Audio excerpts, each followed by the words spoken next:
Hello students, I wanted to do a quick overview on how you can create a graph in Google Sheets.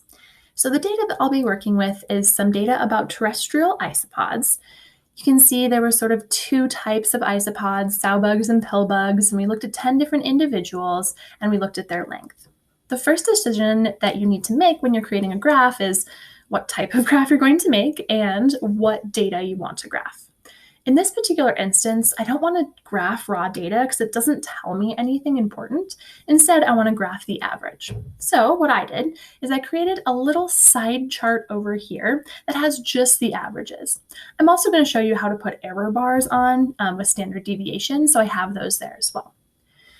Once you know what type of graph you're going to create and what data you are going to graph, then you can just highlight the data, go up to Insert, and click Chart.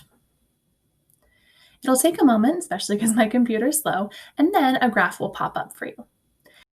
Now you have a bunch of things that you can change and a bunch of things that you'll want to change. Good graphs have good titles, they have axes labels, they are labeled, they are something that is really clear and can communicate well. Over here on the chart editor is where you can go over to customize and have tons of different options.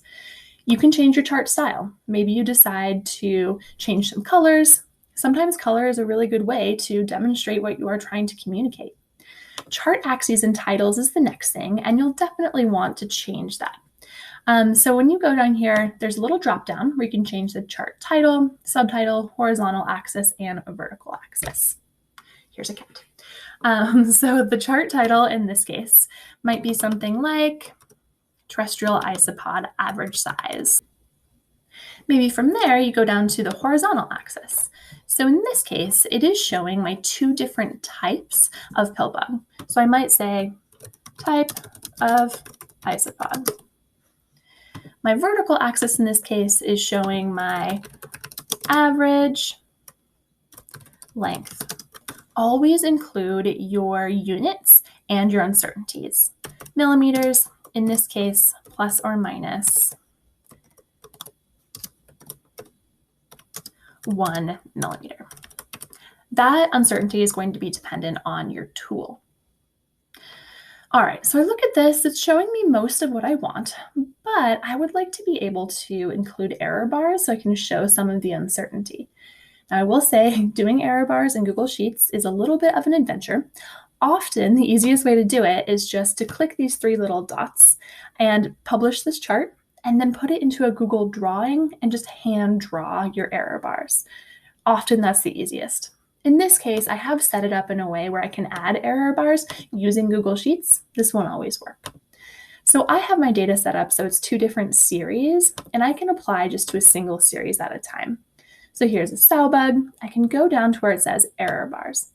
I don't want it as a percent though, because that's just an arbitrary number. It doesn't match my actual data. So instead, I'm going to go down and say, nope, not standard deviation, because that also is based on not on my data. Then here I'm going to go to value. My standard deviation in this case was 1.57, so I can put that in here. Then I can do the same thing with my next series. All right. There's also some additional things that you might want to change over here. You might want to change your legend, you might want to change your horizontal axis, your vertical axis, your grid lines and ticks. Those are all different ways that you can communicate what you are trying to say. So, knowing that you have a ton of options, I wish you all the luck in creating graphs. Please let me know if you have any questions.